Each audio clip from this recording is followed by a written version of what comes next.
Hello friends, welcome to my home. I'm Lisa IA and I am in Tofino, British Columbia, and today I'm cooking from my original cookbook, the SoBo cookbook. Couldn't be more excited about this recipe. Of course, I always say it's my favorite, but it's one of my favorites. Anyway, this is a seared scallop with a sweet pea risotto cake, fresh cheese, and a lemon mint drizzle. It has been on my menu for 15, 16 years, and it is definitely a fan favorite. It's a little bit of work ahead of time, but comes together quickly for a dinner party or for your own dinner or lunch or appetizer. Anyway, here we go.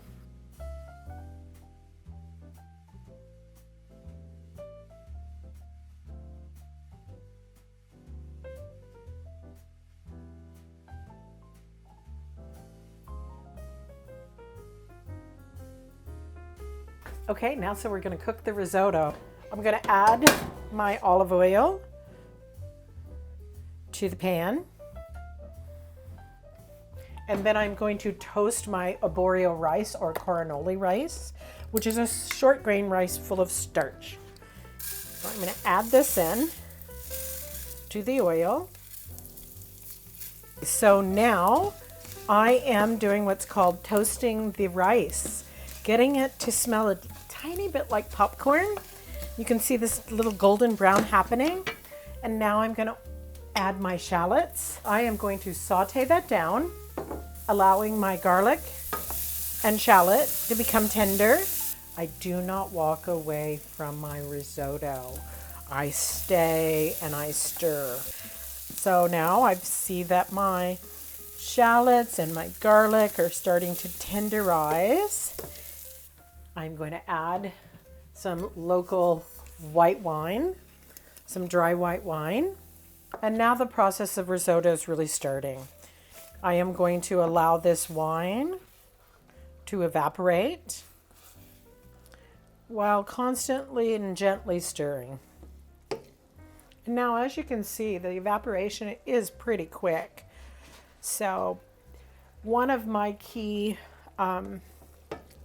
pieces of advice in risotto is when you're adding your liquids that you never allow the rice to completely dry up.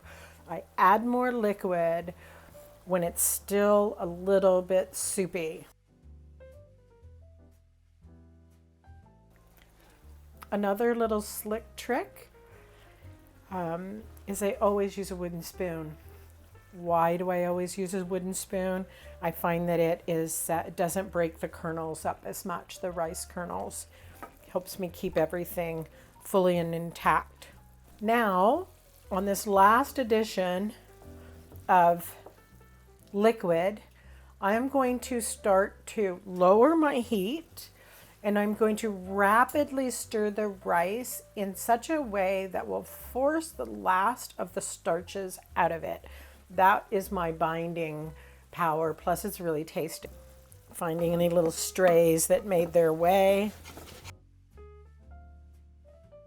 There we go. It's really important for me not to overcook it. So while I add these flavoring ingredients, I'm going to turn my flame off. And I'm going to these are some wonderful little peas. We have an organization here called Tofino Culinary Guild, and they bring in these amazing products from all the local farms. I'm going to just roughly chop about a cup of these fresh peas, mash them a little, and put a few whole ones in there. So here we go. For the flavor, I like a little knob of butter. And I'm going to add a little bit of Parmesan or Pecorino or whatever hard cheese you like, Asiago. Okay, I like it. Now I'm going to just let this rest. I'll cool it down and let it rest, making it easier to make a cake out of. And in the meantime, I will prepare the lemon mint dressing. So now this is going to rest. I've folded in the mint at the very last minute. And if you could smell this right now, this place just, kind of makes me want a mojito. Okay, lemon mint drizzle, fresh, and easy peasy. So fresh mint leaves in the bottom of a container or your blender, whatever way you choose to do it. Gonna go with about 1/3 of a cup here of this mint. Going to do 3 tablespoons of balsamic. Got a beautifully aged balsamic here. Love this one.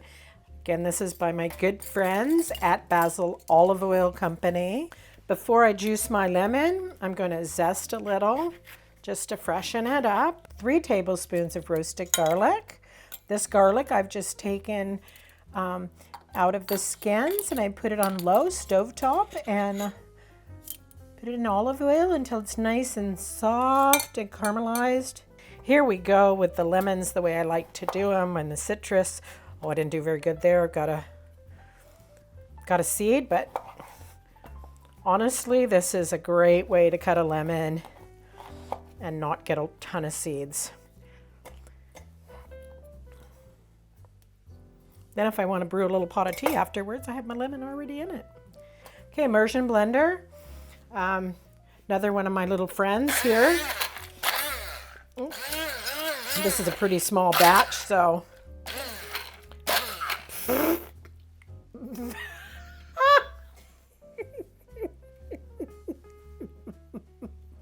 That didn't go as I love it. Oh gosh. Okay. Maybe I should have done it in a smaller container. Well, remember to have fun in the kitchen, I guess. Okay, so now I've kind of made that into a mash. I'm going to take my garlic infused extra virgin organic olive oil and drizzle it in. All right, a little salt and pepper, and then away we go. Okay, so now it's time to put the risotto cakes together. What we're going to do is we are going to do a simple breading process with some egg wash and some panko breadcrumbs, or you can use fresh breadcrumbs if you like. So I've rested this. Okay, so now it's time to make the risotto cakes. So I'm going to use an ice cream scoop just to make my sizing uniform. And I'm going to mash this down pretty tightly so it sticks together. You know, it's fragile, so be patient. Breading practice is take your risotto cake, lightly dust it in flour, put it in a little egg wash, and then directly into your breadcrumbs. Again, quite fragile, so you may want to give them another little mold and make sure that they're going to stick together in the pan. At this point, you can actually put them back in the fridge for a little bit, maybe an hour, and it's even easier to saute up. Yippee! It's time to actually put this dish together. The hard work's done. Now we're just gonna steep in the glory of it all. Medium-high pan. Add your oil. I'm gonna use a little bit of neutral oil, grapeseed oil, and a little bit of my olive oil. Love olive oil. I'm gonna get this till it's just before the smoking point. Okay, so now I wanna hear a little bit of a sizzle, but not a sizzle like I want to hear when I cook a protein. That's going to be a more aggressive sizzle. This is going to tell me it's not going to just sit and absorb oil. It's cooking and it's not burning. Okay, I'm only going to get these a little bit golden brown,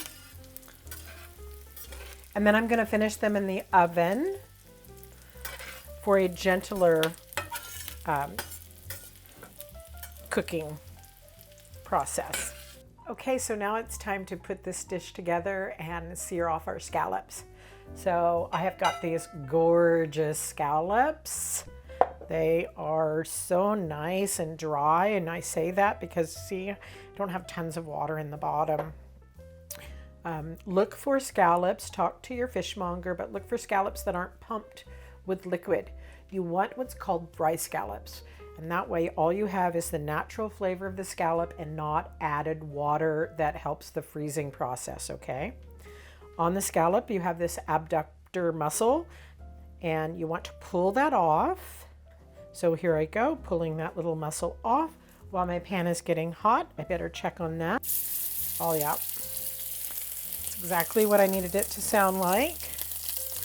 One of the most common questions asked of me when I'm cooking seafood, when do you know that it's time to turn it? The simple answer that I always give is it will tell you. It will tell you by releasing itself from the pan. If you can see that it just did that, I'm looking for this nice golden color. Okay, here we go. This is the really exciting time for me. Okay, I'm going to try not to spill this. I've got this wacky little spoon, and my daughter Ella, who wrote the foreword to the newest cookbook called Together at SoBo. Tessie always sees this in the drawer and says, "What are you going to do with that spoon, Mom?" And I'm like, well, I don't know. Someday it's going to come in handy. Today's the day. Okay, I'm going to take a little bit of my dressing. As you can see, I didn't blend it very much because I like those leaves. I really like those leaves of mint. I mean, you can blend it all the way if you like, but I don't mind a little bit of chunk of garlic and mint leaves. So that's our lemon drizzle that we made earlier. Take one of our nice risotto cakes, pop it right down into the center of that dressing. We'll put a few of the scallops. Yes, I'm using my hands. I like using my hands. And this is called fromage frais. It's a fresh cheese. You French people, correct me, please. As a fresh cheese made here on the island by Little Qualicum Falls. You can use a mascarpone, any kind of soft cheese that you like, or if you don't want to put the cheese on it at all, you don't have to. But I just like the way this fresh little cheese tastes on top of that warm risotto cake. If I had some nice watercress, I would put watercress on top. Arugula would work, but fortunately for me, my dear friend Dion lives down the road, and she has an incredible little garden, Long Beach Farms, and she dropped off some great spinach and some chard and some flowers and some sorrel, and you will find sorrel in both of my books. I love sorrel. It's very lemony, and it makes good sense with this recipe because we have a lemon mint drizzle. And I'll make it really pretty by putting a flower on top. There you go. But for me, food is about the flavor. Of course, we eat with our eyes, but really, it's about flavor. So put what tastes good on your plate. That is our dish. Sweet pea risotto cake with seared local scallops and lemon mint vinaigrette. Enjoy and have fun.